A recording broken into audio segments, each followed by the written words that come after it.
Hello and welcome to Franklin County Home Health Agency's Where the Heart Is. I'm Nancy Dulude. I'm the volunteer coordinator at the agency, and I'm sitting in for our regular host, Jennifer Martin. Through our monthly show, we bring you information about our agency's programs and services, as well as tips to help you stay healthy and safe at home. On today's show, we will explore the special work of our hospice program and its volunteers. Hospice provides physical, emotional, social, and spiritual care for people in their homes during the last stages of their lives. My guests today are 4 gentlemen from the Franklin County community who have taken the Hospice Volunteer Training course. To my right is Bob Bissett, Hank Lambert, and to my left is John Neen and Chuck Thomas. These men would like to share their experience with others who want to learn more about hospice, end-of-life care, and may be interested in taking the training course that will be starting in March. We offer a comprehensive 10-session training course which includes classes on spiritual care, advanced directives, funeral arrangements, communication skills, comfort care, body mechanics, Alzheimer's disease and other dementias, and cancer and other terminal illnesses, among other things. So I'd like to take this opportunity to ask Bob and Hank and John and Chuck some questions about what it was like to take the course for people who may be interested. So Bob, when did you take the training? Actually, my wife and I took it together, and it was taken a year ago, in the spring of 2012. And Hank, how about you? Actually, I started with the Vermont Nursing Association in Burlington about 14 years ago, and when we moved, my wife and I moved back up here to Franklin County, I got in touch with Franklin Home Health Agency and took the course about 3 years ago. Yes, I took the course spring of 2010 at Franklin County. And Chuck, how about you? I'm the more recent one, having taken the course this fall, the first time, so I'm the new one. What did you know about hospice, and why did you take the course? I would say the only thing I knew about hospice was that it was involved in the care of people who were terminal and would come and help these people and their families in the home and help them through both the physical and emotional problems that they have during this particular period of time. And why did you take it? Getting older. But as you get older, it's no longer abstract because you begin to lose family and friends. And now it becomes very close and very personal. And I realized that I didn't know much to be of help to people. I was uncomfortable because I didn't know what to do. And wanted to learn more about what to do, how to act, how could I be of help. I took the training primarily because I was trying to help the pastor over in Richford, and he wanted some help for homebound parishioners. And in the process of thinking about that, there was a little blurb in our Sunday bulletin that said, hospice training over in Franklin County, and I thought, boy, how apropos. So I called up, signed in, and my wife and I both came over along with my daughter and took the hospice training over here. We had some experience with seeing volunteers in action and the nursing care that the agency puts on and gives to people in their last days, and it was very inspiring. And I think we all have something of a, if not a fascination, a question about death and dying and those last days, which are the most, probably the most important part of living is dying. And so being involved with hospice has been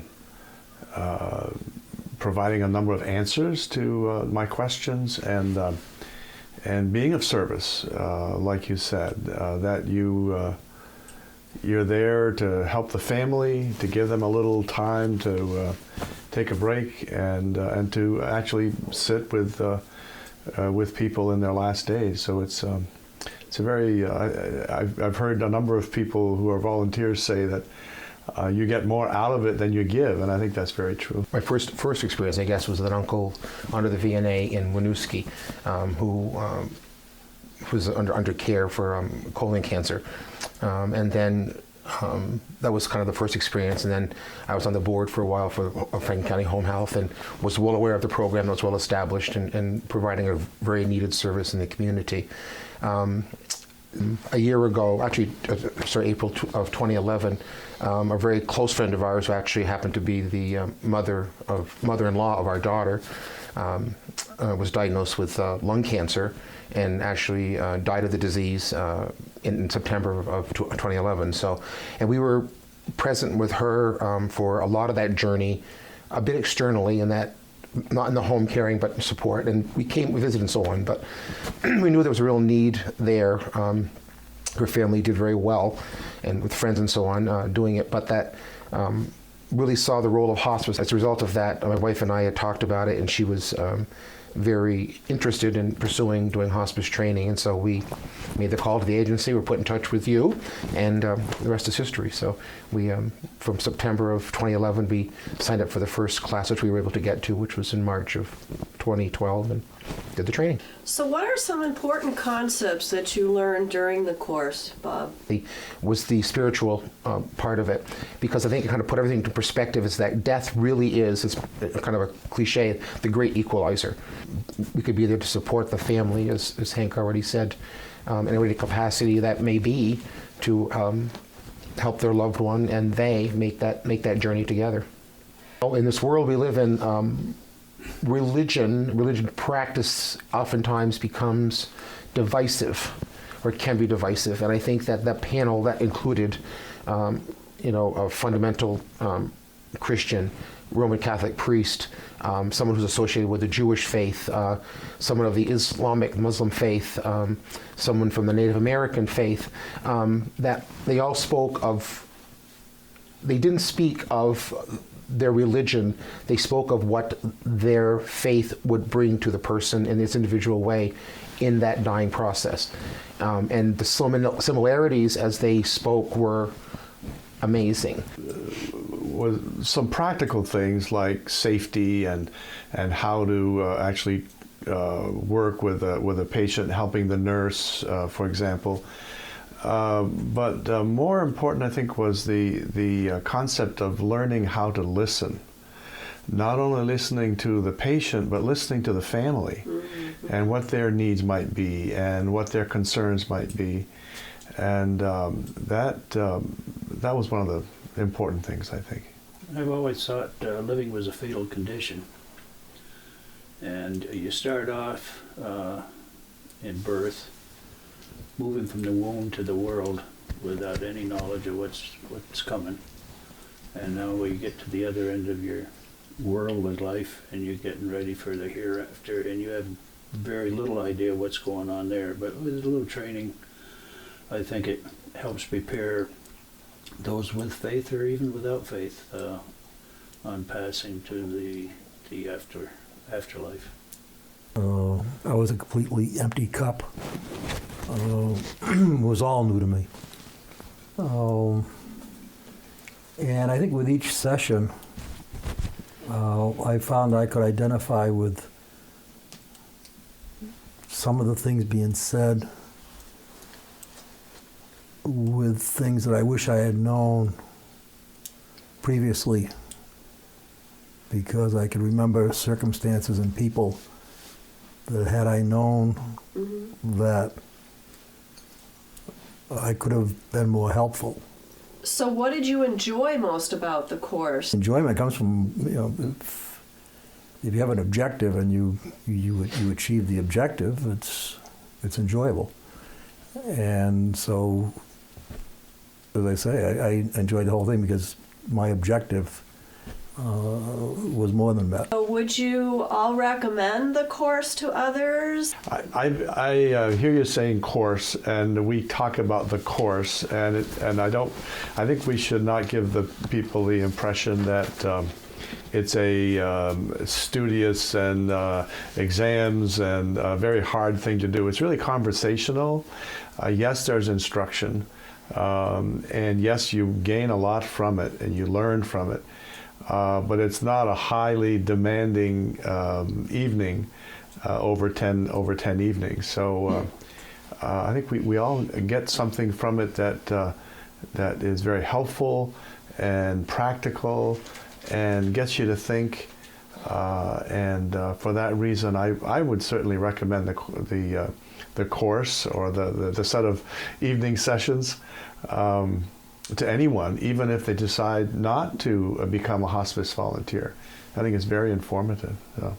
The interaction you already talked about with those who are there learning and those who are coming in to instruct, if you will, or to share, not really instruct, it's more to share, is very, it's dynamic.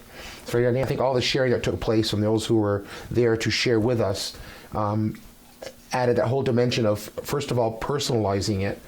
And I think that every single person who came in, and even those who were not hospice volunteers themselves, for example, the members of the clergy, certainly could experience, because they have a lot of experience with, obviously, death and dying as well, but they were all able to share in what their experiences were, and also to tie in what they saw envisioned for us as hospice volunteers. Now, I think the relationship that you establish with your fellow students in there is with who come from different cultures and different religions.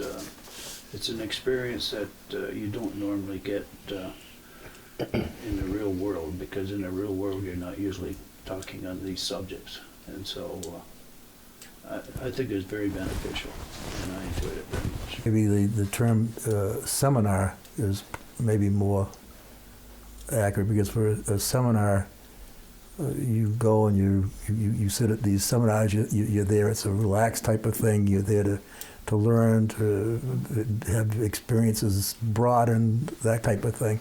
Are you all hospice volunteers? No, I'm not. I remember when I first spoke with you and told you what my thoughts were, why I wanted to take the course and that.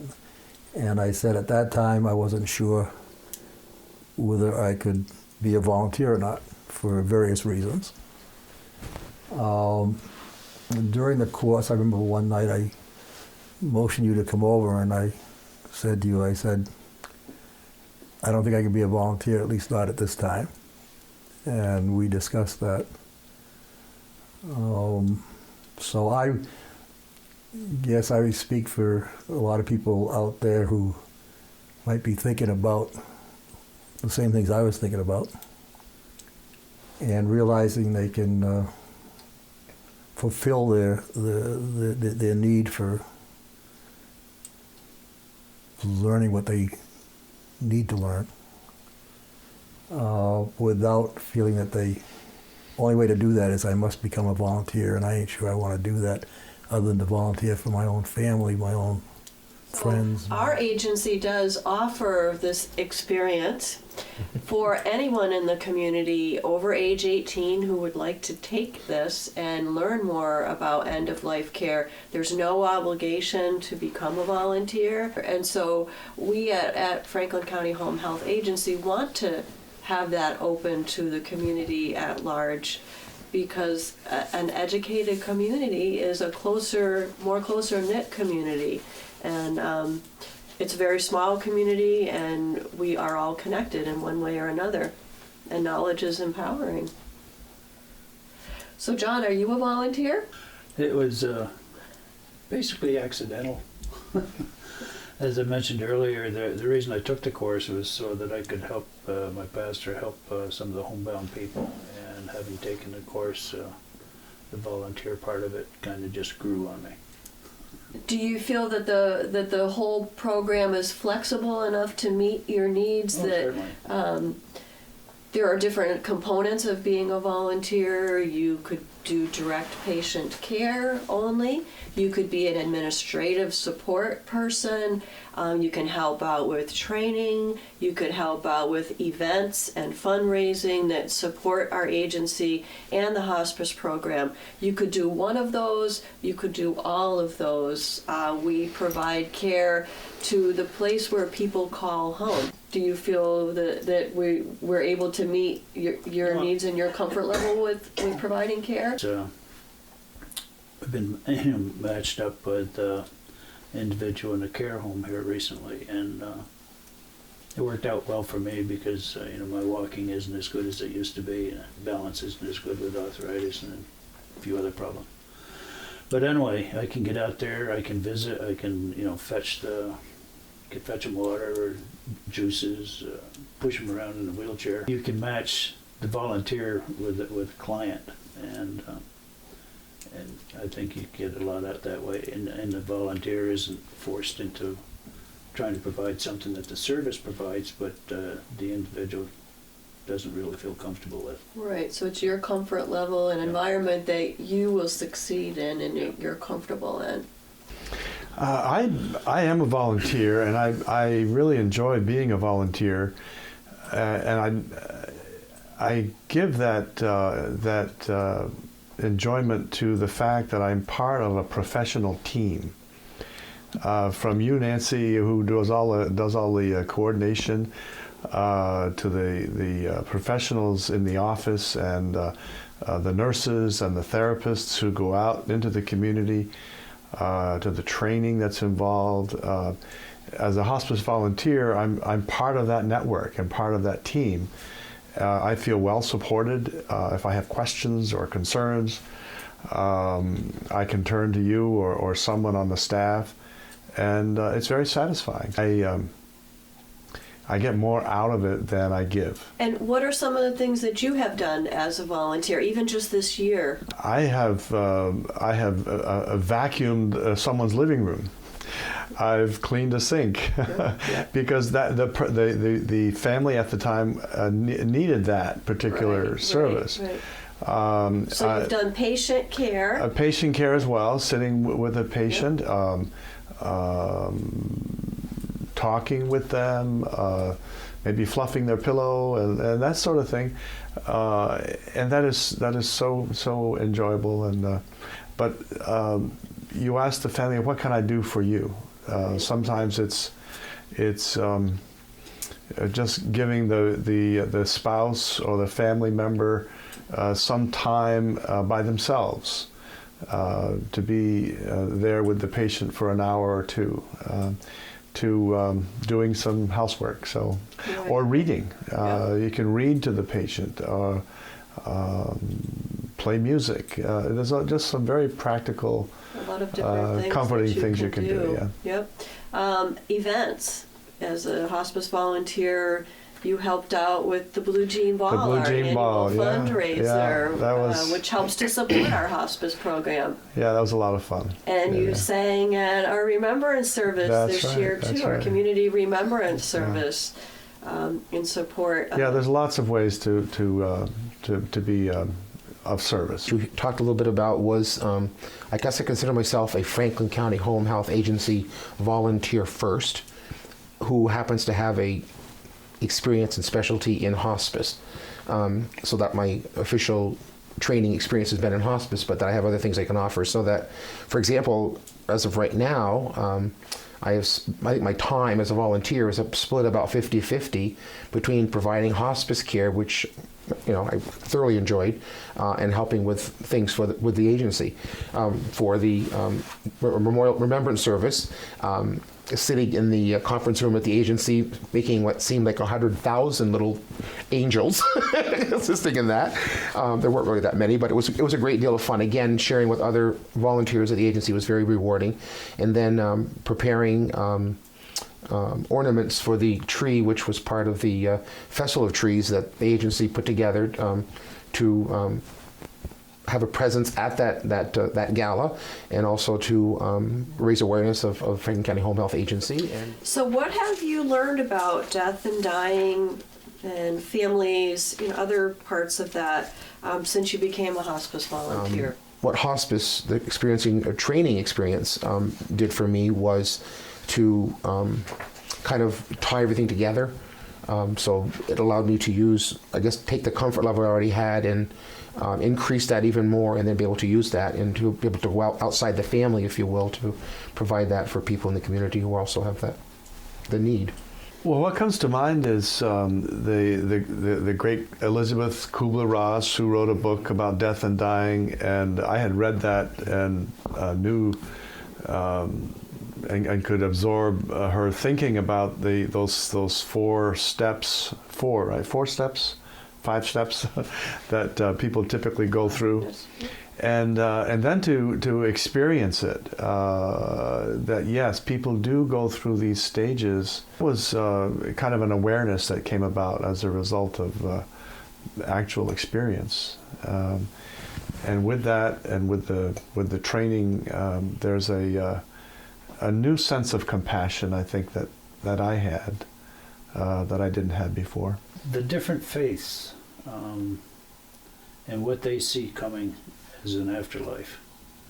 And I don't think I was really aware of thinking of all those different ends. I had my own thoughts of what was going to happen when you died, and thinking and listening to some of these others, talk about what they thought was going to happen, was quite enlightening. The thing I had noticed with my limited experience is that those family members and friends and people I know who have passed on, the ones who had a deep religious belief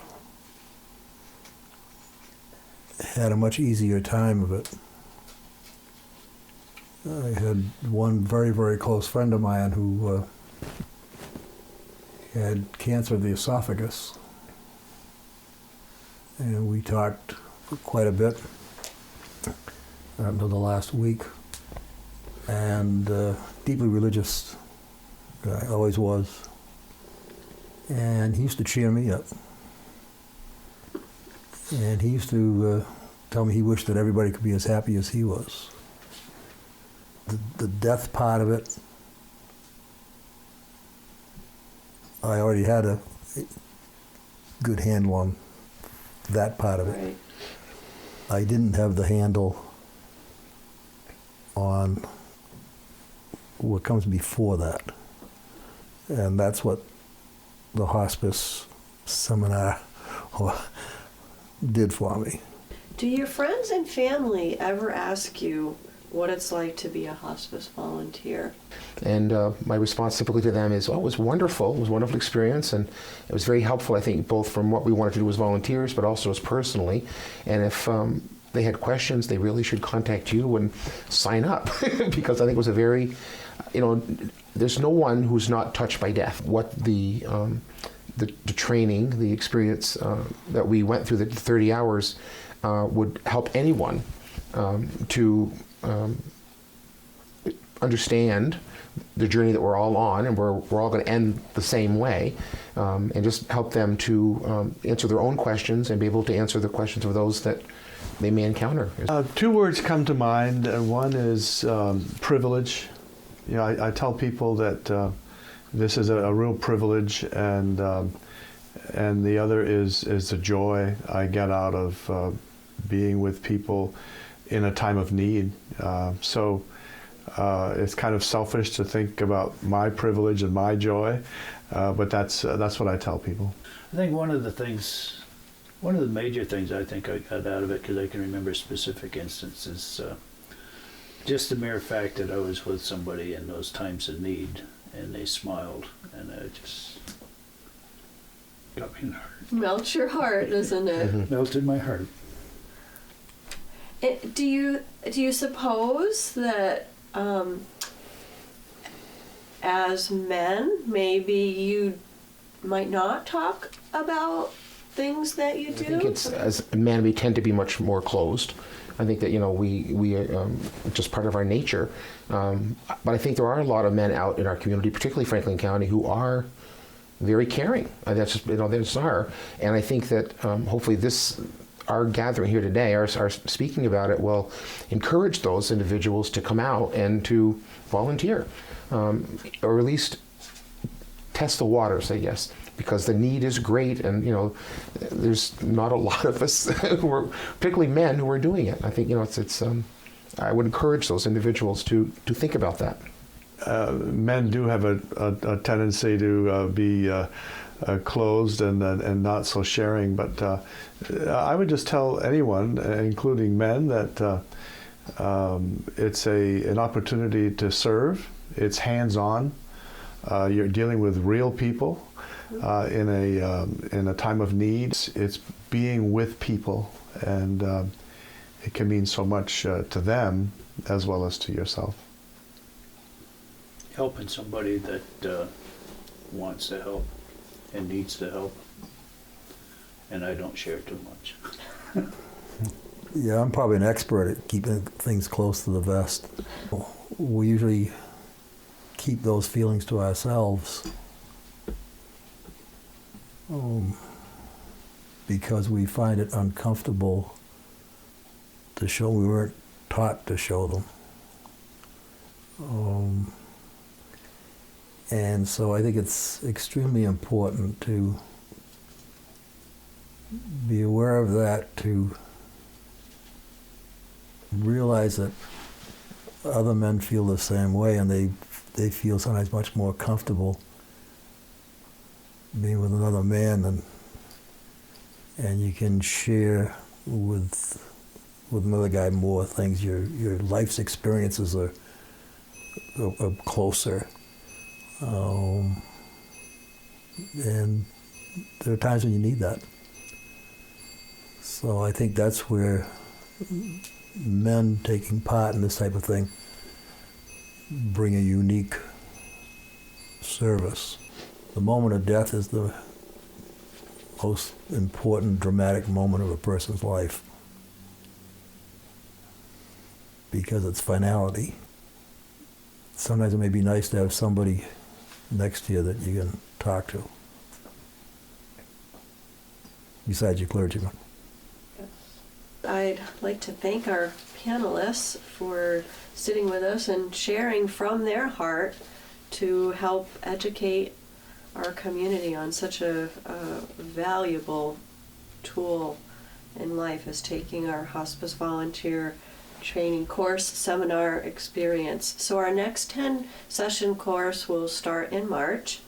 If you'd like to learn more about this training, or you'd like more information about our other agency programs and services, or you'd like to know how we can help you or a loved one remain safe and independent at home, please call us at 527-7531. Or you can visit us online at www.fchha.org. Thank you for watching, and be well.